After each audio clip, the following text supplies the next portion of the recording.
Okay, now let's run the same code, but this time we're going to run it for backward elimination.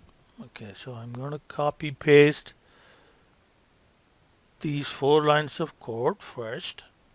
Okay, we'll run the backward elimination, make sure that it works, and then we will compute the um, performance measure. So again, we start with set seed, and the control method we'll use the same control method. Okay, and same formula. Okay, same data, but now we're going to change the method. Okay, so we're going to use the leaps method, and there are there are. Okay, so here I have leap backward, leap forward, and leap um, SEQ. So we're going to use leap backward first. Leap backward. So that will be backward elimination. Okay, and we are going to force the number of variables that we want to look at. So that would be tune grid.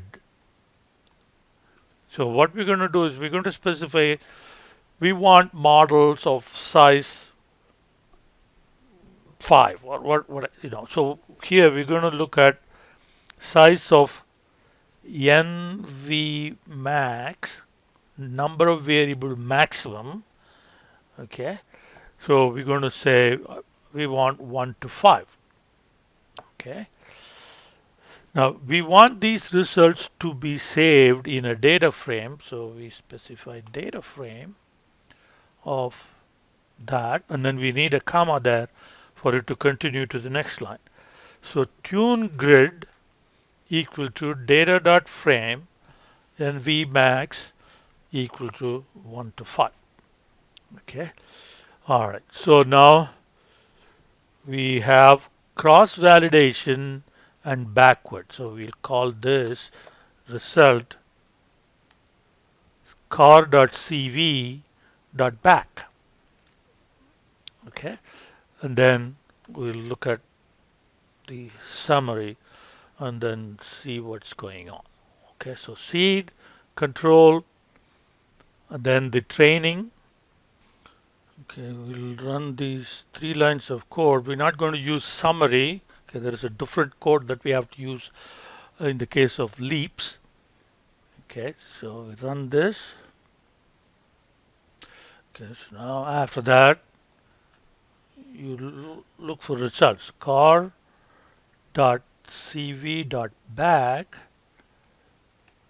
results. We run that. And you have the results here. Now, so after running through all of this, it's giving you 5 models. Okay, the best model for 1, best model for 2, 3, 4, and 5. Right? So if you want the best of these, okay, so we can specify a metric. Okay, so we can specify what metric to use for selecting, because it's already made a selection. Okay, let's look at car.cv.back. Okay, so now you see the metric is RMSC, which is what normally we will use. R squared, minimization of mean square error. So that's what that is. So using that, you can look at the best tune. Okay, best tune is NV max 4. So this is the one that gives us the best best model. So when we use predict, this is the model that we R will use. So here, so we want to generate the accuracy measures. So here, like we want to generate all that, right? So when we use the model,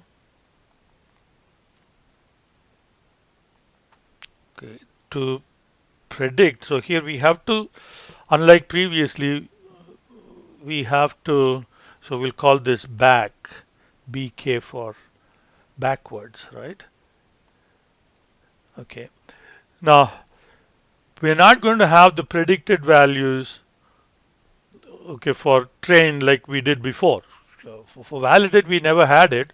So for validate, the predicted values are going to be, we have to use the predict.